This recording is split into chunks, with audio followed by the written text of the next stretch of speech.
This video is sponsored by Loupedeck, maker of beautifully conceived and executed editing consoles. Personalized workflow for creative masters. Hold that thought.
For some of us, editing is a chore. For others, a joy. Me, I love editing. It's where the magic happens, stills or video. It is where I luxuriate in the imagery and storyline I've worked so hard to create in the first place, either for my personal street photography work or for our YouTube channel here. It is video, however, where I typically publish between 3 and 6 videos a month, call it 36 to 72 short films a year, that I have a problem. Problems. The problem is time. Increasingly, the problem is the potential, occasionally realized, for repetitive stress injury, especially with my right hand on my trackpad. The problem is, even after all this time, having to look at my keyboard in the semi-dark to find the keystroke combinations I've learned over the years to improve my efficiency. Something has got to give. Hey everybody, I'm Hugh Brownstone for Three Blind Men and an Elephant. And when Loupedeck reached out to see if I'd like to try their CT control console, I was predisposed, as I've just suggested, to saying yes. Maybe it would be precisely what I needed. But I was also predisposed to saying no, because of my skepticism that any control surface would actually make my life easier. That's not only because of the potentially steep learning curve for the device itself, not only for learning how to make better use of my left hand in the process, I'm a righty, but because I edit organically. I edit in the flow. My editing is not all that technically complex. And yet, so many Loupedeck reviews I've watched focus on how customizable the thing is, which to someone like me is tantamount to saying, welcome to the futz zone. Why don't you learn how to play the piano? Or be an accountant rather than a creative. Now, I know that's harsh. It's not really fair or particularly kind to accountants, nor the many excellent editors, video and photography alike, who have done so much to put Loupedeck on the map through their video reviews, all of whom are, at least the ones I've watched so far, truly more adept at editing than am I. And I've watched a lot of those reviews. In other words, before I ever got to yes, I'd concluded that the premise I'd face, were I to give Loupedeck CT a try, would be this. Invest a lot of time into learning how to take advantage of the Loupedeck CT by unlearning old muscle memory in the form of trackpad swipes and taps or keyboard shortcuts, and replacing it with new muscle memory in the form of looking to my left and using my left hand with an entirely new control surface. That is, physical controls and icons, not nearly as easy as moving, say, from mouse to trackpad, which I did a long time ago, like many of us, all for an uncertain return, and in spite of my propensity for throwing things just like this against the wall, rather than throwing away the techniques that have, for better or worse, gotten me to where I am today. Like most camera menu systems and ergonomics that only a mother could love, or, right, the keyboard shortcuts and trackpad muscle memory I use here and now. In this regard, at least, I don't think I'm atypical at all. But it is precisely at times like these, when I am all but certain that the thing I'm recoiling from instinctively before even trying it, that I worry my brain is ossifying, that I might be too set in my ways. And that is when I usually decide to fight my instinct and give whatever is the object of my scorn a go, which is what I did with Loupedeck CT. About 6 weeks in, I can tell you that this is one of the very few times throwing caution to the wind turned out to be a good thing because I was wrong. Not completely wrong. Let's get into it. Although I want to be clear that while Loupedeck is the sponsor of this video, the views expressed herein, as always, are absolutely my own. But I think if you don't already know that about me, you'll figure it out soon enough. First, there's no need to go over how customizable the thing is, no need to go over how well built it is, how beautiful it is, hardware and software, how clever it is, how many pre-mapped functions to specific editing programs come standard with it, or how it automatically switches to the appropriate app as soon as you open a window for it. That's because I can tell you simply that the Loupedeck CT is all that. Other YouTubers have already covered this in great detail, and really, I don't think there's any point spending time covering well-trodden ground. My intention always is to add value by telling you things other people haven't. So, as not to bury the lead, I'll just cut to the chase. Brilliant as it is, what may be the single most powerful thing about the Loupedeck CT is that it really makes you think precisely, I think I've used that word 3 times already, about how you edit, what truly is and is not important in your editing, and thus where it makes sense to make workflow improvements, workflow changes, not necessarily the same thing, or just stop doing certain things altogether, as in where are the highest returns in what you do, and where will move to Loupedeck CT even improve that? Second, once the Loupedeck CT arrived, I should tell you that almost immediately I decided to start small. I wanted to assure myself that there were at least a couple of things straight out of the box I could do with the Loupedeck CT that made sense for the way I work. Specifically, I limited my use of the Loupedeck CT to the application-specific, pre-programmed, hardware-mapped functions of Loupedeck, which automatically came up when I first opened the 1 or 2 apps that might benefit the most from it. That is Final Cut Pro 10 and Lightroom Classic in my case. Third, I also decided to evaluate just how important the fact that the Loupedeck CT is a lighted control surface in and of itself, irrespective of everything else. Fourth, as a result of these early boundaries I set for myself, the amount of unlearning has been relatively small.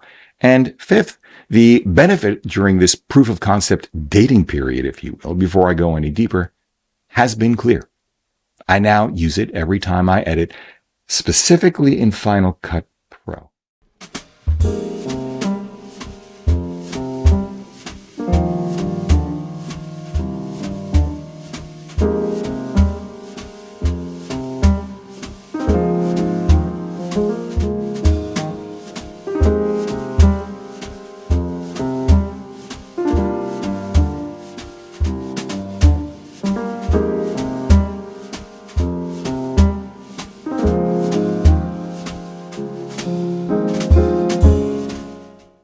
What I find myself doing with increasing authority and ease is using Loupedeck CT for a small number of timeline operations I constantly use in Final Cut Pro, primarily around cuts and transitions.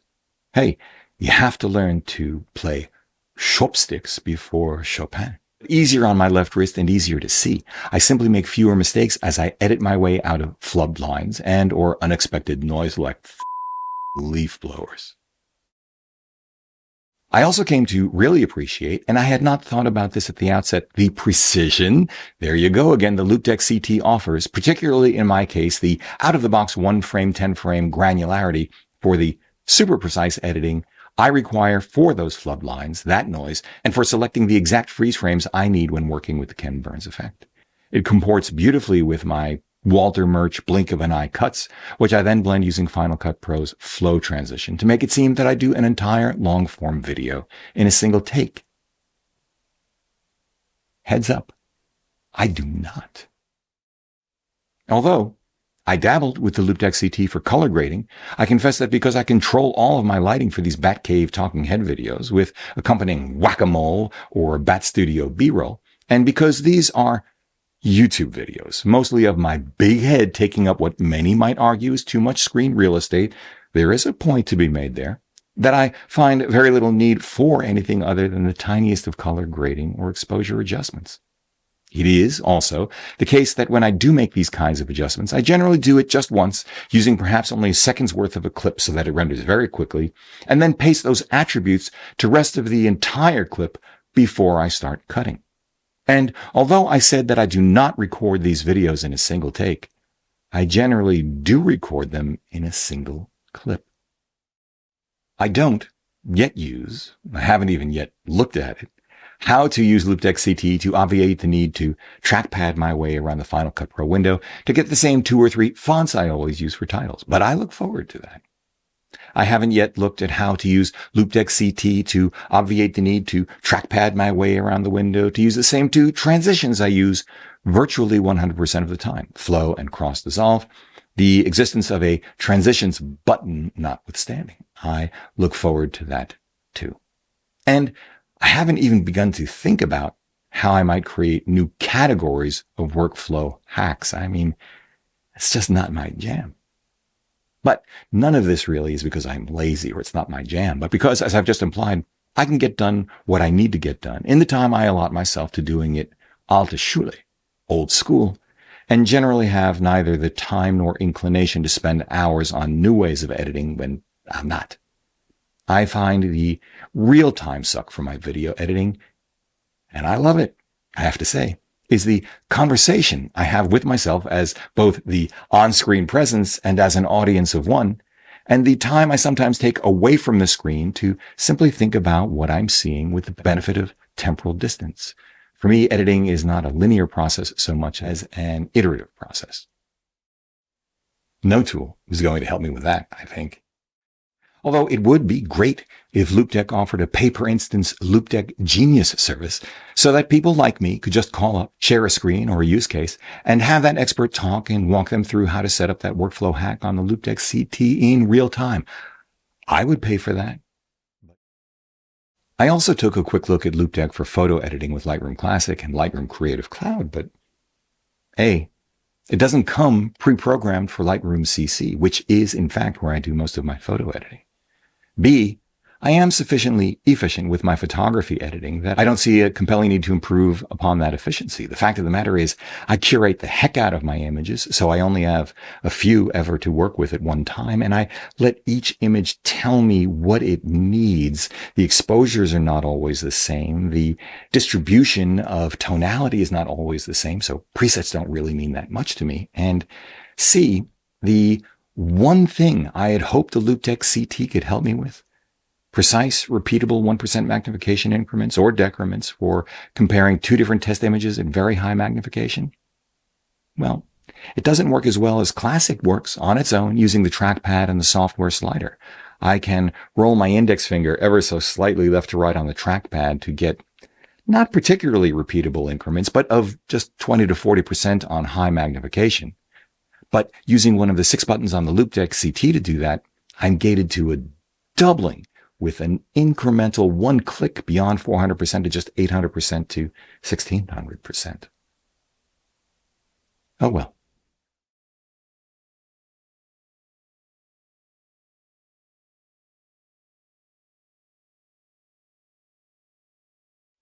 Separately, I did experience a glitch in an otherwise glitch-free Loupedeck CT experience, a lag between the Loupedeck's beautifully weighted main wheel and Final Cut Pro's software color wheels, which turned into unresponsiveness when I played with color wheel adjustments on my M1 Mac Studio Ultra.